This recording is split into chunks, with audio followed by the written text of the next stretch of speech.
We have been in a fog, and as we emerge, we see the world's been pushed to the brink. And so have you. I'm Dr. David Orrs, I'm the Doc of DeFi, and I'll invite you to explore the mineshaft. So when I saw this, I thought this would be a great analogy to describe the centralized versus decentralized concept of things. So this mineshaft is owned by somebody.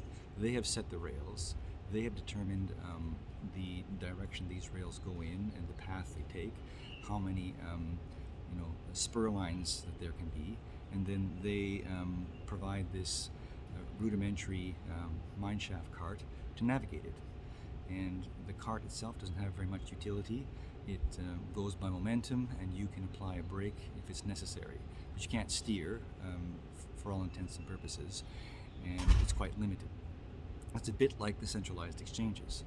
They're owned by somebody, the pathways are set, the spur lines or ways to deviate within there are set, and the way you navigate through them, those rules are set, and there are some limitations to what you can and can't do.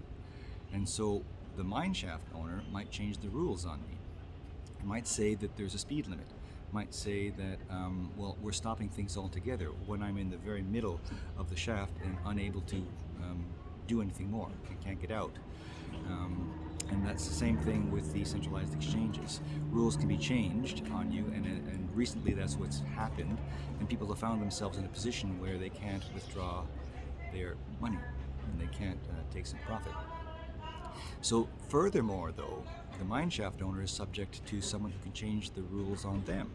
So there could be environmental issues that are much broader than this small plot of the shaft, the mine shaft.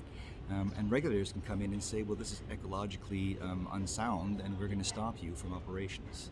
So that is something that can also happen with the centralized exchanges.